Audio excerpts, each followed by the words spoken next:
Madame le maire, mes chers collègues, si nous devions en retenir un seul enseignement de la crise que nous vivons, c'est bien que tout ne peut pas être sacrifié sur l'autel de l'économie et encore moins ce qui concerne la vie de famille. Des études ont montré que le travail dominical avait des conséquences importantes sur la vie sociale et familiale des employés. Le dimanche, jour sans travail ni école, est plus propice au moment de partage en famille et avec les amis. Il permet de synchroniser les rythmes de l'ensemble de la société. De ce fait, le travail dominical a des conséquences plus importantes que le travail en semaine, notamment sur ces temps familiaux. C'est aussi un choix de société qu'il faut faire, dans laquelle le dimanche doit rester un jour le plus possible de non-consommation, consacré au repos et au lien avec les autres. Le supposé choix qu'ont les salariés est malheureusement souvent un leurre. Le rapport de force employeur-employé s'est fortement dégradé ces dernières années avec les différentes lois travail qui ont largement bénéficié aux employeurs, comme la loi Macron de 2015, ouvrant parfois la porte à du chantage en cas de réticence de l'employé à travailler le dimanche. Soyons clairs, nous soutenons bien évidemment avec force les commerçants de proximité.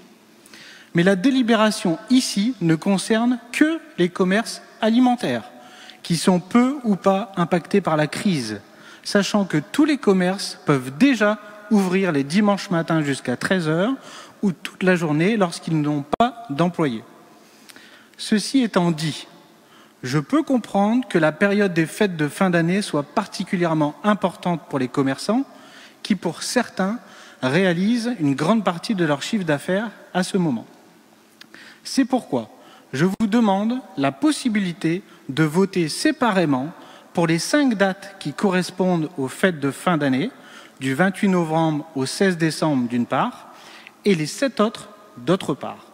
J'aimerais également avoir des explications sur certaines dates qui ne semblent correspondre à aucune fête, comme le 25 avril, le 29 août ou le 5 septembre. Merci.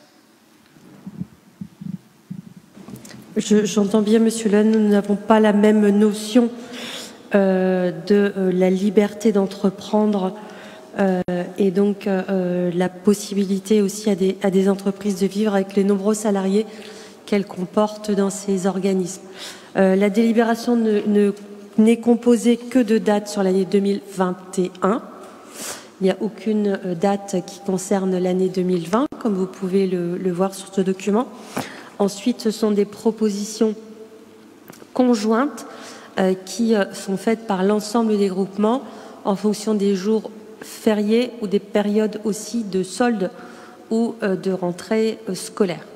Donc, on ne peut pas et il n'y aura pas de vote de façon différente.